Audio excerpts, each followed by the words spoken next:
Muy bien, estamos en una serie de predicaciones que se llama Las Sagradas Escrituras y el domingo pasado, si recuerdan, estuvimos viendo si era mi experiencia personal o las Escrituras, en qué me baso, ¿no? En qué se rige la iglesia, cómo es guiada la iglesia, por mi experiencia personal, por lo que yo sentí, pero claro, el otro siente otra cosa y el de más allá sintió otra cosa y el otro dice que Dios le dijo.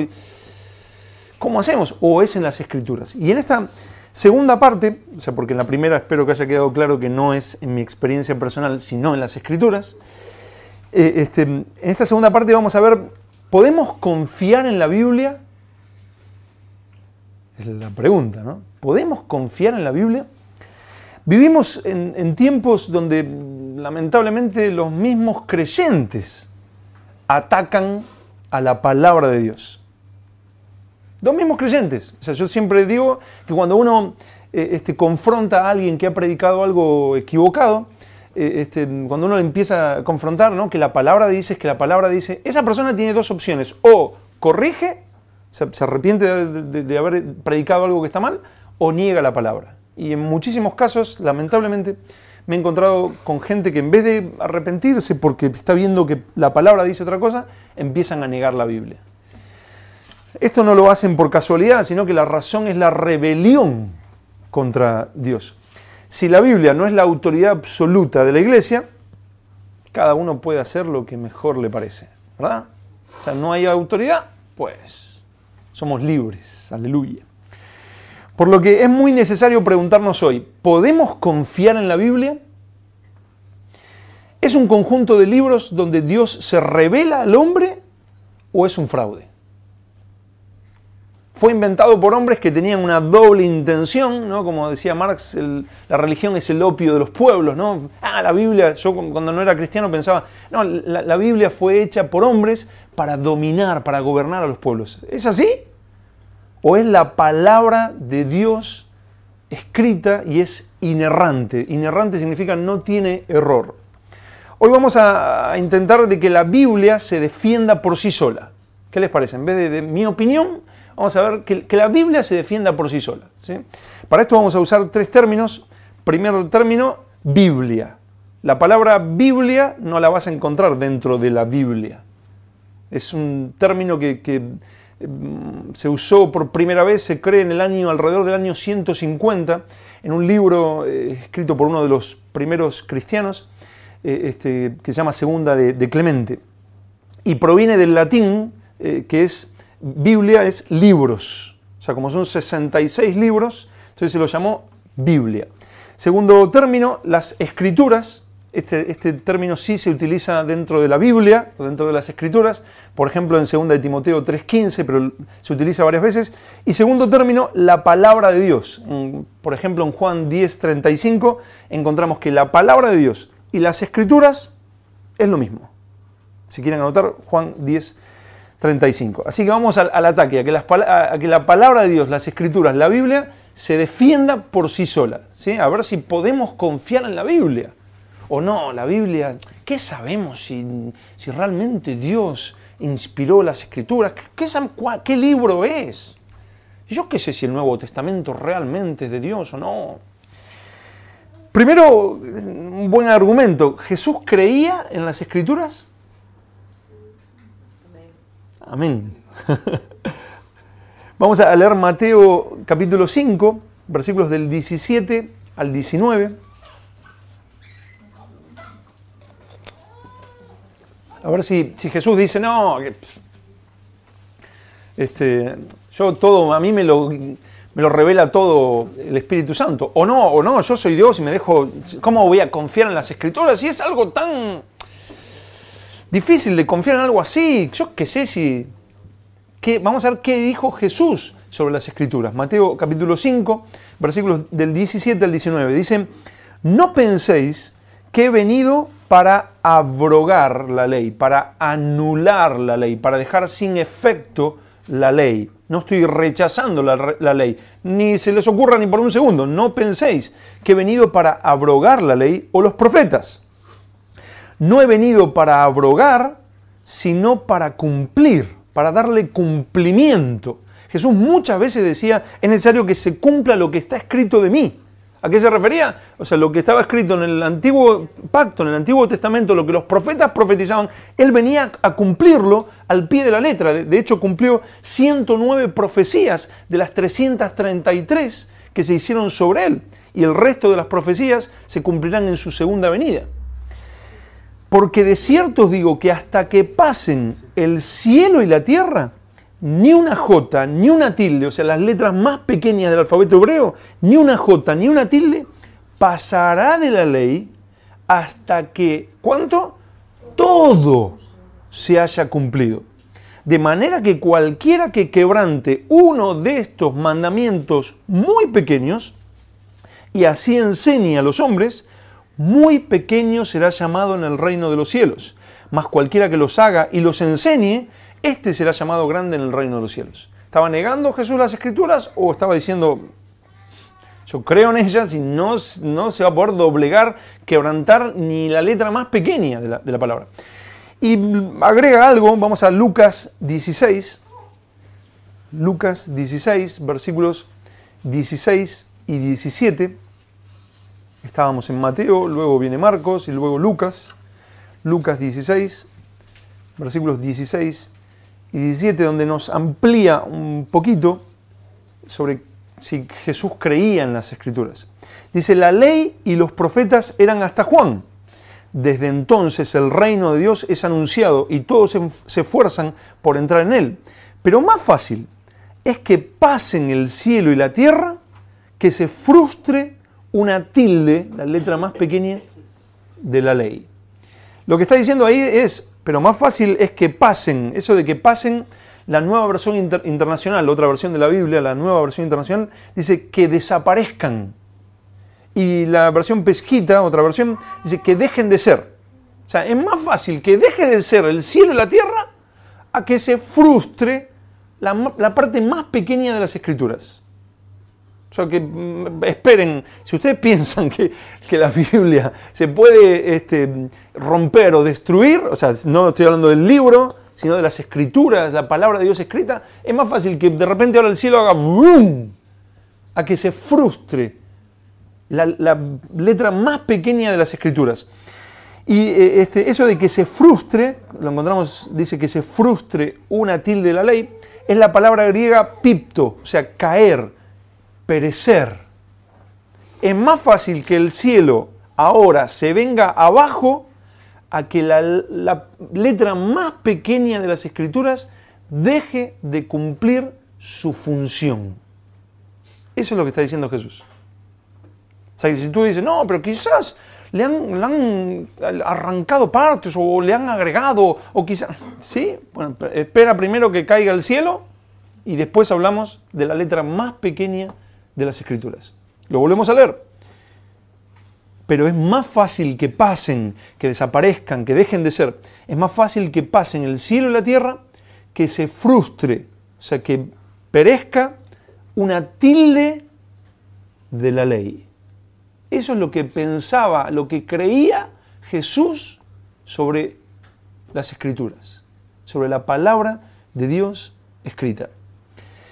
Y no solo eso, si lo quieren anotar, lo voy a decir muy rápido, pero si lo quieren anotar, o sea, Jesús confirmó que la palabra fue inspirada por el Espíritu Santo. Eso está en Marcos 12, 36. Ahí pueden encontrar cómo Jesús confirma que fue inspirada por el Espíritu Santo. Usó el Antiguo Testamento como hechos reales y profecías verídicas, o sea, no alegorías. Por ejemplo, historias como la de Noé. Dicen, no, bueno, lo de Noé no puede ser verídico, eso es un cuentito. Eso de que un hombre va y entra con los animalitos a un barquito. Sin embargo, Jesús no lo usó como una fábula, como algo, bueno, le estoy dando un ejemplo, sino lo usó como un hecho verídico. Y cada profecía que está en el Antiguo Testamento la usó como un hecho verídico, como una profecía verídica. Por ejemplo, aquí les voy a dar una lista para anotar. Sobre el libro de Daniel, él lo habla como algo concreto, real. Mateo 24, 15. Los escritos de Moisés, como que los escribió Moisés. Marcos 7, 10. Sobre Isaías, Marcos 7, 6. sobre Adán y Eva. Dicen, no, pero esa historia de cómo... Pero Jesús la usó como algo verídico. En Lucas 11, 51 y en Mateo 19, versículos 4 y 5. Sobre Noé y el diluvio, en Mateo 24, versículos del 37 al 38. Sodoma y Gomorra, Lucas 10, 12. Jonás y el gran pez. ¿Quién va a creer que eso es? Pues Jesús creía que era una historia verídica. En Mateo 12, versículos del 39 al 41. Sobre Abraham, está hablando como un hombre que verdaderamente existió. Juan 8, 56. Y podríamos mencionar mucho, pero muchísimo más. Jesús, ¿qué decía sobre si debo guardar la palabra o no? Ay, no seas legalista. Es como los escribas y fariseos. Pues Jesús no decía eso. Él ordenó que debemos permanecer en su palabra y así somos sus discípulos. ¿Qué es permanecer en su palabra? Yo ahora permanezco parado aquí, pero ahora ya no permanezco parado aquí, ahora estoy parado aquí. Yo debo permanecer en su palabra, vivirla, ponerla por obra. Eso es lo que rige mi vida. ¿Qué hago en tal situación? Pues la palabra. Y así soy su discípulo. Vamos a verlo. En Juan 8:31. Juan 8:31.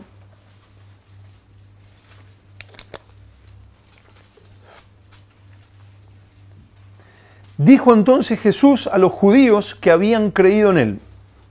Y es como también si nos lo habla a nosotros decimos, sí, yo creo en ti, Jesús. Bueno, si vosotros permaneciereis en mi palabra, seréis verdaderamente mis discípulos. Siempre me asombra cuando dice verdaderamente, ¿no? Es como que está la posibilidad de que haya algo falso, ¿no? O sea, si permanecen en mi palabra, seréis verdaderamente mis discípulos. No como todos estos que dicen que son mis discípulos, pero ahora dentro de poco van a decir crucifíquenlo, crucifíquenlo. No.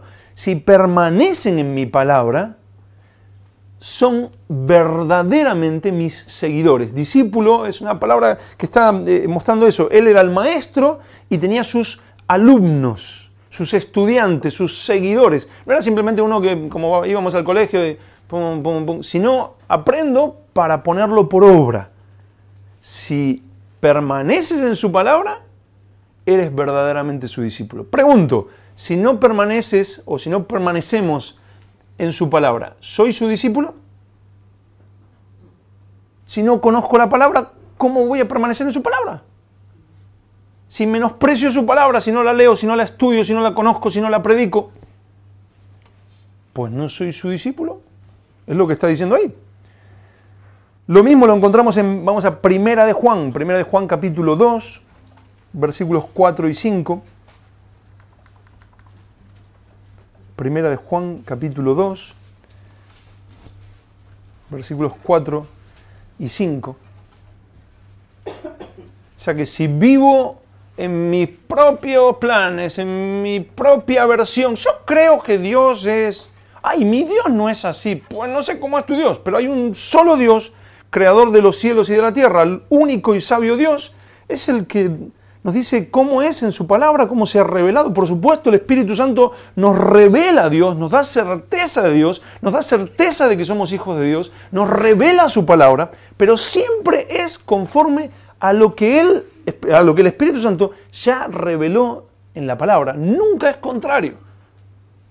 Nunca van a salir de una misma fuente, en el caso del Espíritu Santo, dos cosas diferentes. Miren lo que dice 1 Juan 2, versículos 4 y 5. El que dice, yo le conozco y no guarda sus mandamientos, el tal es mentiroso. O sea, seréis verdaderamente mis discípulos. ¿Cuántos dicen, no, es que yo le conozco? Lo que veíamos el domingo pasado, ¿no? de este hombre, el supuesto apóstol de apóstoles, que decía, no, es que no entienden, porque no se trata de lo que tú sabes de la Biblia, sino de lo que conoces en la intimidad del Dios de la Biblia. Aleluya. Sí, seguro. Sin embargo, aquí me está diciendo que tú puedes decir todo lo que quieras, yo le conozco, Pero si no guardas su palabra, no conoces su palabra, no permaneces en su palabra, pues estás en graves problemas. Aquí dice, el que dice yo le conozco y no guarda, no obedece, no sigue sus mandamientos, el tal es un mentiroso. Y la verdad no está en él, pero el que guarda su palabra, en este, otra vez, verdaderamente, el amor de Dios se ha perfeccionado. O sea, el amor de Dios, que Dios nos ha amado, que Dios ha entregado su propio Hijo por nosotros, que Dios nos ha amado, ese amor se ha perfeccionado en nosotros, está trabajando en nosotros. Vuelvo a decir por millonésima vez, el cristianismo es un milagro de Dios. Es imposible que un ser humano sea cristiano por su propia fuerza. Por eso cuando le preguntan a Jesús, luego de que Jesús habla con el joven rico, le dicen, pues entonces, ¿quién podrá ser salvo? Y Jesús dice, para los hombres esto es imposible. Mas para Dios no hay nada imposible. Es Dios el que comienza la obra, es Dios quien la continúa y Dios quien la termina. Él ha comenzado la buena obra y la perfeccionará hasta el fin. Es un milagro de Dios. Pero ese milagro se ve en la vida de cómo ama la palabra, de cómo ama a Dios, de cómo busca agradar al Señor, de cómo busca estudiar la palabra para saber, debo ir por aquí. Esto es agradable delante de Dios. Bueno, el Señor me estaba mostrando, me estaba guiando hacia esto y veo que en su palabra lo estoy confirmando. Es así. Dios quiere tal cosa. A veces uno dice, Señor, muéstrame, guíame si debo amar a mi vecino. La palabra dice claramente que debo amar. Señor, guíame, ¿tengo que perdonar a tal? La palabra dice que debo perdonar. Que si yo no perdono a mi hermano, que él no me va a perdonar a mí. ¿Lo dice o no lo dice? Es que de repente vi una visión que venía un caballo volando y me decía, debes predicar el Evangelio. Ir por todo el mundo y predicar el Evangelio. Está bien, no sé si Dios te mostró o no te mostró. De repente venía un caballo corriendo y el caballo decía, ama a tus hijos. La Biblia me dice que debo amar a mis hijos. ¿Cómo no voy a amar a mis hijos? Que el que no provee para los suyos es peor que un incrédulo. Pero el que guarda su palabra, en este verdaderamente el amor de Dios se ha perfeccionado. Por esto sabemos que estamos en Él. Una manera de saber si tú verdaderamente eres cristiano es aún mirar tu propia vida después de haber caminado años, 10 años, 15 años, 20 años, y tú miras y tú dices, puedo ver la mano de Dios día tras día en mi vida. Él moldeándome, Él obrando, Él quebrando, Él sanando, Él levantando, Él haciendo esto y Él haciendo aquello, Él hablándome, Él corrigiéndome, Él llevándome, Él obrando. Dios es real. Conforme a su palabra voy viendo, Él me va llevando y Él va transformando mi vida. Aun cuando me equivoco, Él va obrando y me lleva al arrepentimiento. Si no ves eso, cuidado. Jesús también dijo que el que lo ama, guarda su palabra. Vamos a Juan 14, 23 y 24. Juan 14, versículos 23 y 24. Yo no conozco la Biblia, pero yo amo a Dios. Pues está raro. Entonces, ¿a quién le creo? ¿A ti o a Jesús? No sé, estoy en un dilema. Juan 14, versículos 23 y 24. Respondió Jesús y le dijo, el que me ama, mi palabra guardará. Y mi Padre le amará. Y vendremos a él y haremos morada con él. El que no me ama, no guarda mis palabras. Y la palabra que habéis oído no es mía, sino del Padre que me envió. O sea, que el que obedece la palabra, el que guarda la palabra, con todo lo que eso pueda significar. Recién lo tomaba como una broma, pero a veces amar a alguien es realmente complicado. Principalmente cuando se trata de la esposa o el esposo. Hay momentos en el matrimonio que cuesta. O alguien que te hizo algo realmente grave. Y ahí ya amar a la persona es... Por eso es un milagro. o manifestar paciencia, tal vez en un trabajo, o misericordia, o benignidad, amar a aquel que no lo merece en absoluto. Y de repente decir, es que yo tampoco merezco que Dios me ame. Soportar, manifestar el fruto del Espíritu es imposible. Si tú miras Gálatas 5, encontrarás que hay una enorme diferencia entre las obras de la carne y el fruto del Espíritu. Es totalmente, dice ahí mismo, que es contrario. Estos se oponen entre sí. Es un milagro de Dios. Y tú empiezas a ver y tú dices, Señor, ayúdame. Señor, tú eres mi Salvador, tú eres la fuerza de mi salvación. Y Dios empieza a obrar en ti y empieza a hacer, Señor, gracias. Alguien dijo, y lo hablábamos hace tiempo, que cada cosa que hacemos agradable delante de Dios nos hace más deudores a Dios. A veces decimos, Señor, es que estoy sirviéndote. Si lo dices, dilo postrado con la boca en el suelo diciendo, gracias Señor, estoy sirviéndote. Porque es tu obra. Alguien dijo, lo que Dios pide, Dios lo da. Si Dios te dice que vivas en santidad y sin santidad nadie verá al Señor, es porque Él da santidad a sus hijos. Si Dios te dice, ama a aquel, es porque Él te va a dar ese amor. Pero Dios da gracia al humilde. El que se humilla, Señor, te necesito, no puedo. Y aquí dice que el que me ama, mi palabra guardará. Y mi Padre le amará y vendremos a Él y haremos morada con Él. El que no me ama, no guarda mis palabras y la palabra que habéis oído no es mía, sino del Padre que me envió. Está bastante claro, ¿verdad? Si yo lo amo, ¿qué hago? Como fruto de esa verdadera relación. ¿Qué voy a hacer? Y tan tímidos, ¿no? Guardar la palabra, exactamente. Y el que no ama a Dios, ¿qué no hace? Algo de la palabra dijeron, pero se escuchó muy bien. No guarda la palabra. Según Jesús, cuando alguien menosprecia la palabra de Dios es porque no es de Dios. O sea, si alguien menosprecia la palabra, dice, bueno, tampoco no nos podemos basar en eso, no seas legalista. Pues ahora vamos a ver. Miren, vamos a buscarlo en Juan 8:47. Juan 8:47. Alguien que menosprecia la palabra de Dios no es de Dios. Sí, yo tengo unas Biblias ahí, pero a veces cuando me siento un poco ahí abatido, leo algún salmo y leo un verso ahí. Jehová es mi pastor, nada me faltará. Aleluya.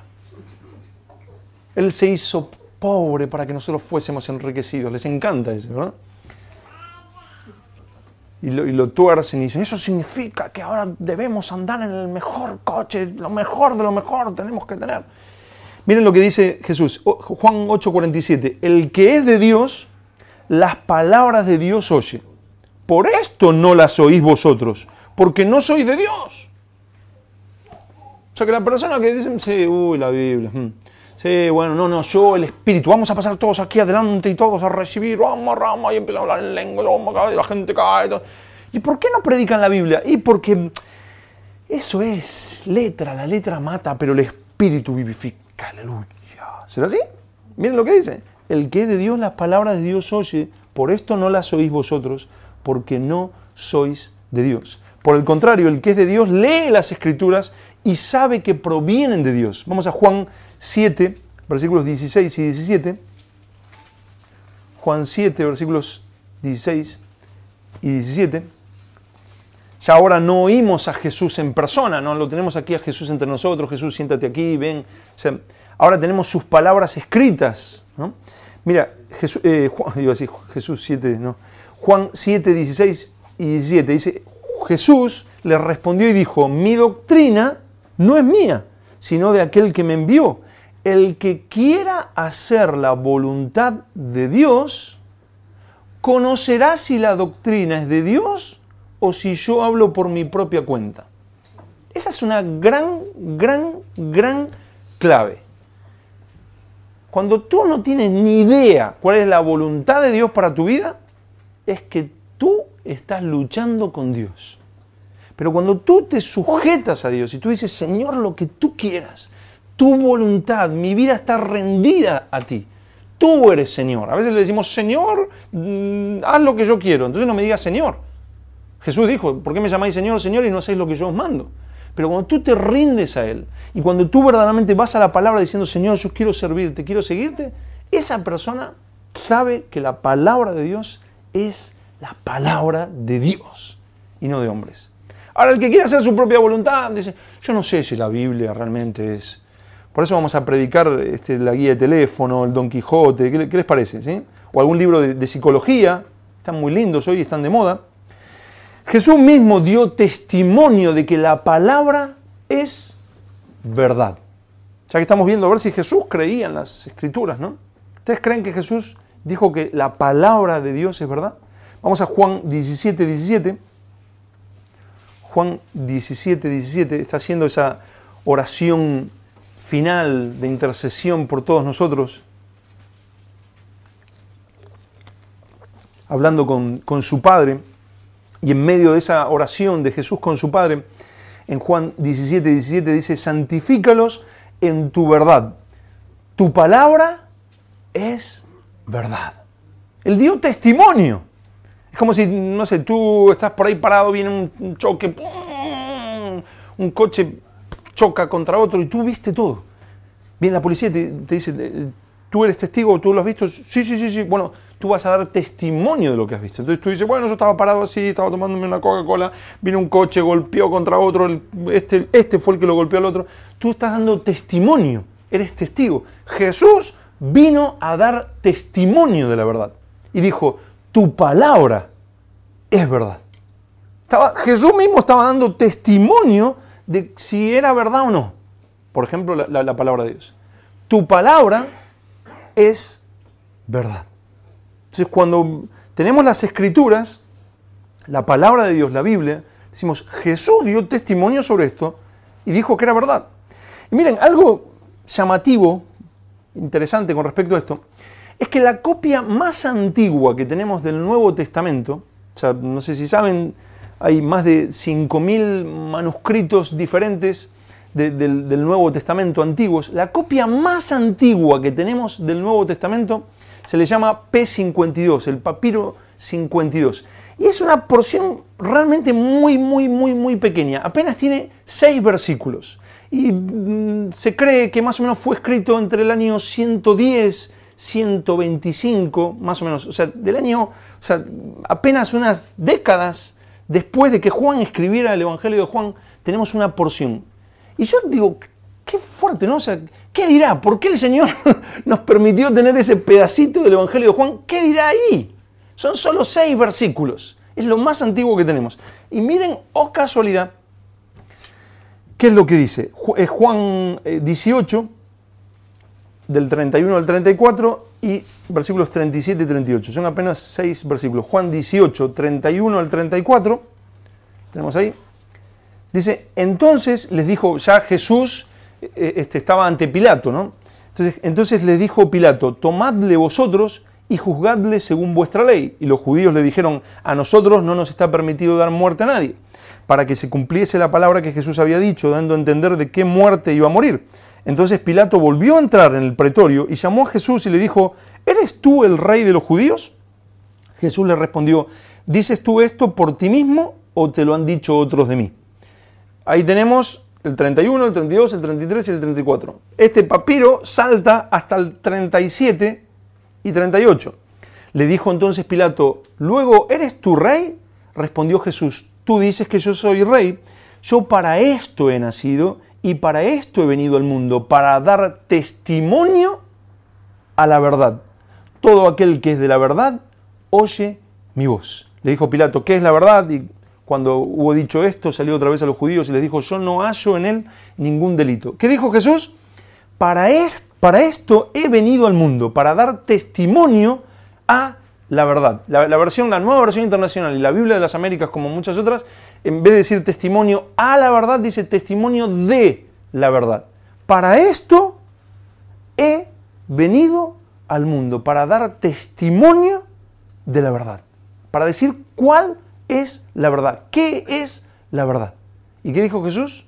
Hablando con su Padre, tu palabra es verdad.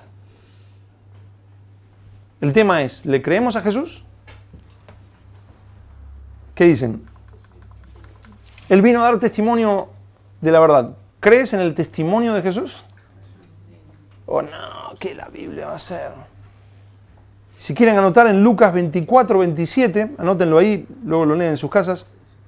Jesús conocía a la perfección las Escrituras y las consideraba 100% verdaderas. Cuando resucita, dice que les empieza a enseñar a los discípulos, les empieza a enseñar todos los profetas, Moisés y todos los profetas, esto se cumplió de mí, esto se está cumpliendo. Y Jesús dio testimonio de las Escrituras.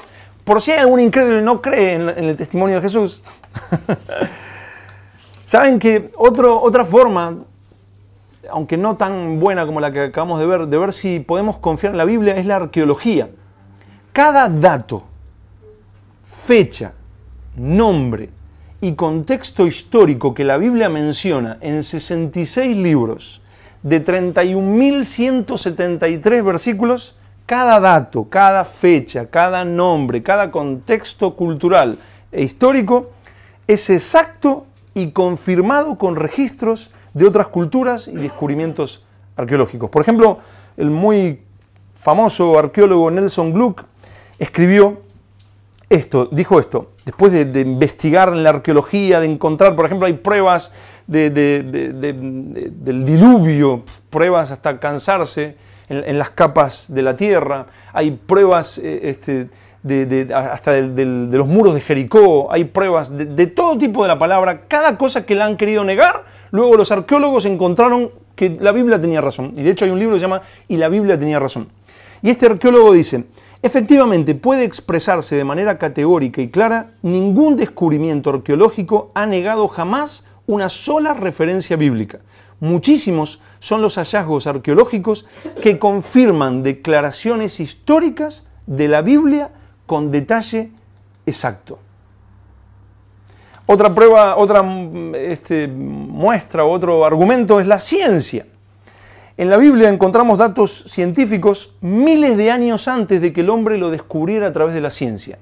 Por ejemplo, ¿saben? ¿Todos conocen lo que es el ciclo del agua? ¿Sí? Todos creo que fuimos al colegio alguna vez, hace muchos años.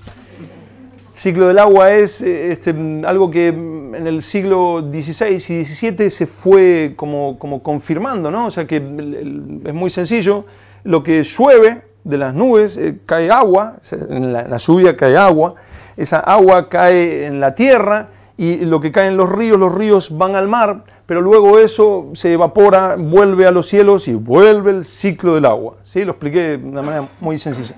¿Saben que eso ya estaba en la Biblia? Miren, vamos a Eclesiastés 1:7. Dicen, no, esto se descubrió, o esto se confirmó, o esto el mundo lo vio a través de la ciencia en el siglo XVI, XVII. Pues la Biblia lo decía hace muchos años. Antes de la venida de Jesús, Eclesiastés 1:7.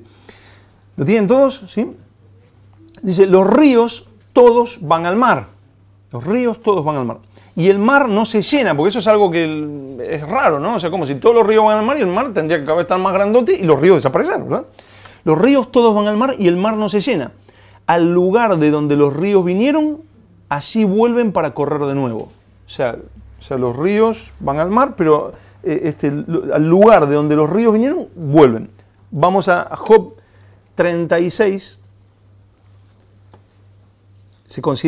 Muchos lo consideran como el libro más antiguo de la Biblia. Job 36, versículos 27 y 28. Job 36, versículos 27 y 28. ¿Tienen todos? ¿Sí? Dice, Él atrae las gotas de las aguas al transformarse el vapor en lluvia. O sea, el vapor, Él atrae las gotas de las aguas. Está diciendo el ciclo exacto, ¿no? Se le atrae las gotas de las aguas al transformarse el vapor en lluvia, la cual destilan las nubes, goteando en abundancia sobre los hombres. ¿Cómo lo sabía Job? Hace alrededor de un poco más de 3.000 años. La idea de un ciclo completo no fue entendido, o sea, el ciclo de agua, la idea completa no fue entendida o aceptada completamente hasta los siglos XVI y XVII con los experimentos de, me perdonan mi francés, pero es algo así como Pierre Perrault, algo así, y Edme Mariotte. El astrónomo Edmund Halley también contribuyó con información valiosa, pero la Biblia ya lo hablaba hace más de 3.000 años. Otro es la Tierra, ¿cómo se decía que era? Plana, ¿verdad? Hasta tenían ideas como que había una serpiente rodeándola y que una tortuga la estaba sosteniendo, ¿no? O sea, sin embargo, la Biblia lo dice hace más de 2.000 años. Vamos a Isaías 40, 22. Dicen, no, es que se descubrió hace 500 años que la Tierra no era plana, sino era redonda. Pues la Biblia, en Isaías 40, 22, dice que la Tierra era redonda. Isaías 40, 22. ¿Tienen? Dice, Él está sentado sobre el círculo, sobre la esfera de la tierra, sobre la redondez de la tierra. Él está sentado sobre el círculo de la tierra, cuyos moradores son como langostas. Él extiende los cielos como una cortina, los despliega como una tienda para morar. O sea, no, ya la Biblia decía que la tierra era redonda. ¿Cómo que dicen que se descubrió hace poco? Y la Biblia misma nos dice que la palabra de Dios es perfecta y fiel, no la pueden torcer. Vamos al Salmo 19.7, Salmo 19.7.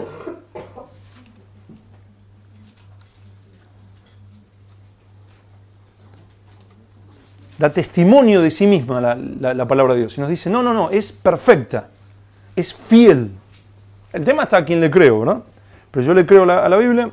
Salmos 19.7 dice, la ley de Jehová es perfecta, que convierte el alma. El testimonio de Jehová es fiel. Como si alguien, no sé, te llaman a ser testigo de algo y tú empiezas a mentir. No, yo vi que no sé qué. No, este no es un testigo verdadero, no es un testigo fiel. Sin embargo, la palabra de Dios nos da testimonio fiel de Dios. El testimonio de Jehová es fiel, que hace sabio al sencillo, a un ignorante como yo. John MacArthur dice esto, no tiene, o sea, sobre la Biblia, ¿no? Dice, no tiene defectos porque Dios la escribió. Y Él es perfecto. Por eso, si Dios escribió la Biblia y Él es la máxima autoridad, entonces la Biblia es perfecta y es la máxima autoridad. O sea, si creen vosotros que Dios es perfecto, si Él escribió la Biblia, ¿cómo será la Biblia? Si creen que Él es la máxima autoridad, pues la Biblia es la autoridad de la iglesia. Por eso, si quieren anotarlo, no debemos añadirle nada a la Biblia, ni inventarnos nada. Anoten Proverbios 30, versículos 5 y 6, Proverbios 30, versículos 5 y 6, y Apocalipsis 22, versículos 18 y 19. Y por esto, en las iglesias, ¿qué hay que predicar? Sí, pero es que la Biblia tiene tantas interpretaciones. Vamos a 2 de Timoteo 4, versículos 1 y 2. Y si quieren anotar mientras tanto, para ganar tiempo, 1 de Timoteo, anótenlo solamente, 1 de Timoteo 6, 3 y 4. 1 de Timoteo 6, versículos 3 y 4. Pero ahora vamos a leer 2 de Timoteo 4, versículos 1 y 2. 2 de Timoteo, pues lo que dice ahí, 4, 1 y 2. Dice Pablo, antes de morir, antes de ser sacrificado, como dice él mismo, él escribe, iba a decir habla, no, él escribe a Timoteo, le dice, te encarezco delante de Dios y del Señor Jesucristo, que juzgará a los vivos y a los muertos en su manifestación y en su reino, que prediques la palabra. ¿Qué hay que predicar en la iglesia? La palabra. Que instes a tiempo y fuera de tiempo. Esto sí se dice, no, hay que instar tiempo y fuera de tiempo. Trae a gente a la iglesia, evangelízalos en cualquier momento y tráelos a la iglesia. No, aquí está diciendo que debo predicar la palabra y debo instar con la palabra a tiempo y fuera de tiempo. En todo momento, con la palabra. Redarguye, reprende, exhorta con toda paciencia y doctrina. Me acuerdo, hace poco un hermano me dijo, un pastor, me dijo, no, casi me echaron de donde estaba, de la iglesia donde estaba, porque yo enseñaba doctrina. Me dijo, no, hermano, aquí doctrina no. Pues aquí dice, a ver, quizás leo mal, a ver. Dice, reprende, exhorta con toda paciencia y doctrina. No sé, ya no sé qué creer. Para eso debo estudiar la Biblia. Vamos a 2 de Timoteo 2.15, lo tenemos ahí nomás. 2 de Timoteo 2.15. ¿Cómo voy a predicar algo que no conozco? Es como si yo le digo, bueno, les voy a enseñar sobre el libro tal, aunque no lo leí nunca en mi vida. Aleluya. Pero es lo que yo siento que debe decir por el título nomás. O sea, debo conocer la Biblia, debo estudiar, profundizar en la palabra para luego predicarla correctamente, porque quizás estoy diciendo algo que no dice. 2 de Timoteo 2.15, procura con diligencia presentarte a Dios aprobado, como obrero que no tiene de qué avergonzarse, que usa bien la palabra de verdad. Como un obrero que está edificando y viene su jefe y dice, ¿qué estás haciendo? Si te dije que hagas un edificio así, lo estás haciendo de cualquier manera. El obrero se avergüenza. Cuidado, dice. No, procura con diligencia presentarte a Dios aprobado, como obrero que no tiene de qué avergonzarse, que usa bien ¿qué? La palabra, de verdad. Miren, la versión de la Biblia de las Américas, lo traduce que maneja con precisión la palabra de verdad. Con precisión. O sea, la conoce, la ha estudiado, todos los días profundiza, todos los días, Señor, guíame, muéstrame, dame sabiduría, dame inteligencia espiritual para entender tu palabra. Y estudia, se prepara con libros que te pueden servir, que son herramientas, son, no sé, libros de contexto histórico, de las palabras en griego. Tú profundiza en la palabra. La Nueva Versión Internacional dice que interpreta rectamente la palabra de verdad. Son diferentes versiones de la Biblia, no de cualquier cosa, sino que ahí dice que interpreta rectamente la palabra de verdad. Y la Nueva Traducción Viviente lo traduce así, que explica correctamente la palabra de verdad. Ay, no, hermano, otra vez con la Biblia. Y que enseñar la Biblia, y que si esto no lo dice la Biblia... Dicen, ustedes son iguales que los escribas y fariseos. Pues no. ¿Sabes qué es justamente lo contrario? ¿Sabes cuál era uno de los grandes problemas de los escribas y fariseos? Que en vez de enseñar las escrituras, enseñaban sus propias enseñanzas. ¿Será así? Pues vamos a verlo. Mateo 15. Mateo capítulo 15, versículos del 3 al 9.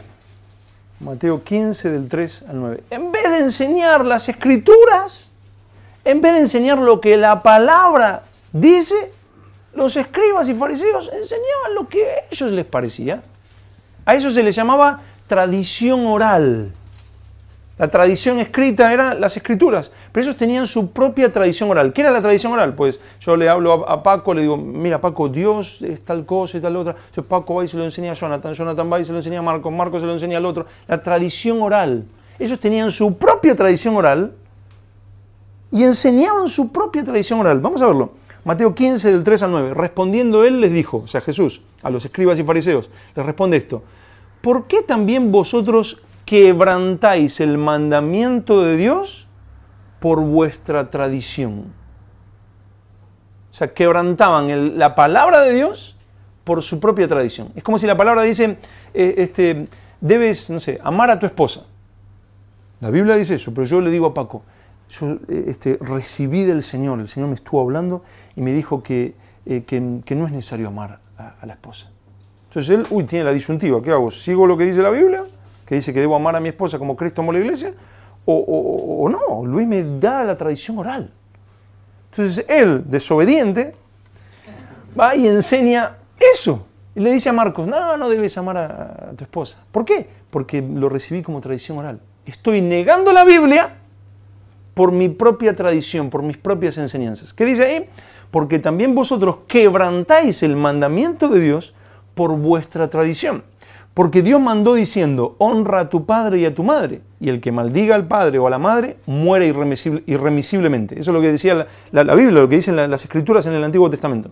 Pero vosotros decís, o sea, lo contrario de lo que dice la Biblia, cualquiera que diga a su padre o a su madre, es mi ofrenda a Dios, todo aquello con que pudiera ayudarte, ya no ha de honrar a su padre o a su madre. Así habéis invalidado el mandamiento de Dios por vuestra tradición. ¿Qué seguían? ¿La palabra de Dios o su propia tradición? Los escribas y fariseos. Ay, hermano, no te ates a la Biblia. Tú eres un religioso. Pues mira lo que hacían los religiosos. Supuesto, los religiosos de esa época. Los escribas y fariseos. O sea, no seguían la palabra, sino seguían su propia tradición, sus propias enseñanzas. Y sigue diciendo, desde el 6, así habéis invalidado el mandamiento de Dios por vuestra tradición. Hipócritas. Bien profetizó de vosotros Isaías cuando dijo, este pueblo de labios me honra, mas su corazón está lejos de mí, pues en vano me honran, de mentira me honran, enseñando como doctrinas mandamientos de hombres. Descubre el campeón que hay en ti, pues eso es antibíblico. Porque si dijeran descubre el campeón, Cristo, que es el poderoso. No, descubre las cualidades que tú tienes y lo magnífico que tú eres. Son enemigos de la cruz de Cristo, porque están exaltando al hombre.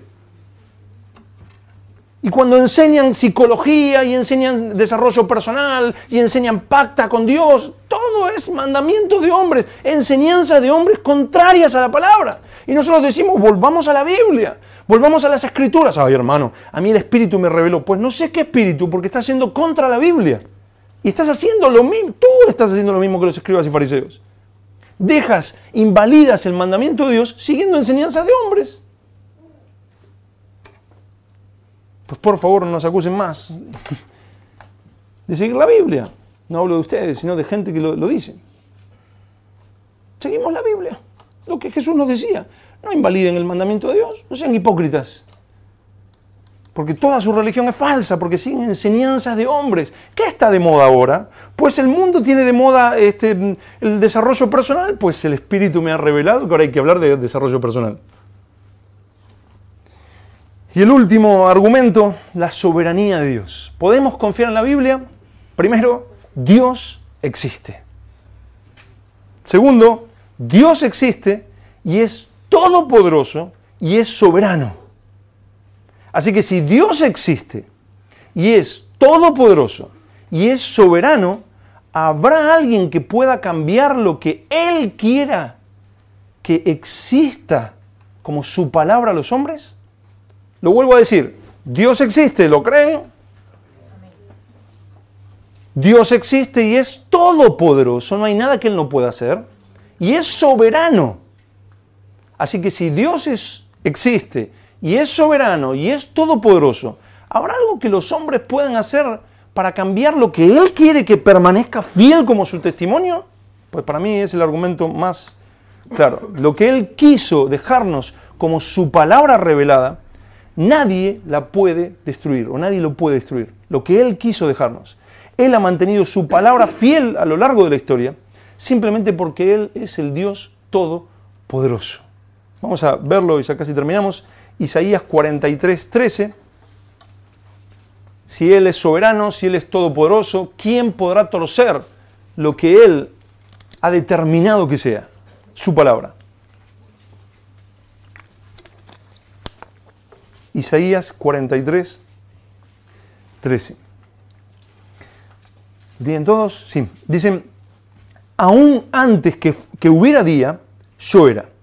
Y no hay quien de mi mano libre. Lo que hago yo, ¿quién lo estorbará? ¡Es Dios! Si esto fuera una religión de hombres, yo te digo, sí, la Biblia puede haber sido transformada, cambiada, arrancada, puesta, agregada. No creería ni loco. Porque los hombres hacen desastres, hacemos desastres, humanamente. Pero estamos hablando del Dios todopoderoso, soberano, que nos dice, lo que hago yo, ¿quién lo estorbará? Por esto, Pablo, con este versículo terminamos, le escribió a Timoteo en 2 de Timoteo 3, 14 al 17.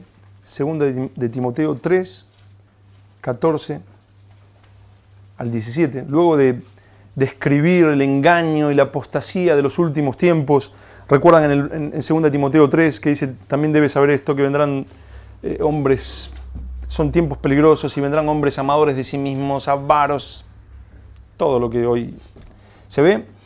Pero en 2 de Timoteo 3, 14 al 17 dice, pero persiste tú. O sea, esto es lo que vendrá en los últimos tiempos. Pero persiste tú en lo que has aprendido y te persuadiste. ¿En qué debemos perseverar? ¿En qué debemos permanecer?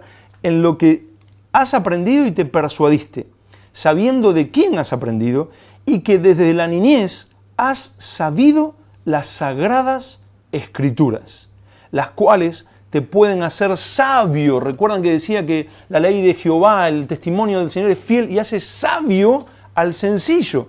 Dice, las sagradas escrituras las cuales te pueden hacer sabio para la salvación por la fe que es en Cristo Jesús.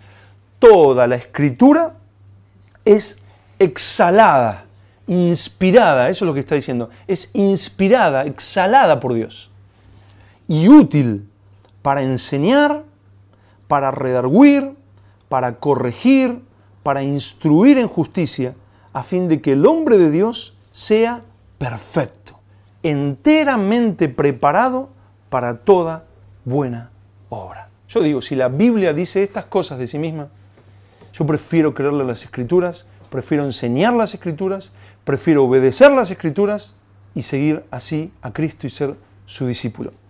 Perdónenme, antes que a tanto supuesto hombre de grandes revelaciones dando vueltas, prefiero creerle a las Escrituras porque hacen sabio al sencillo para la salvación.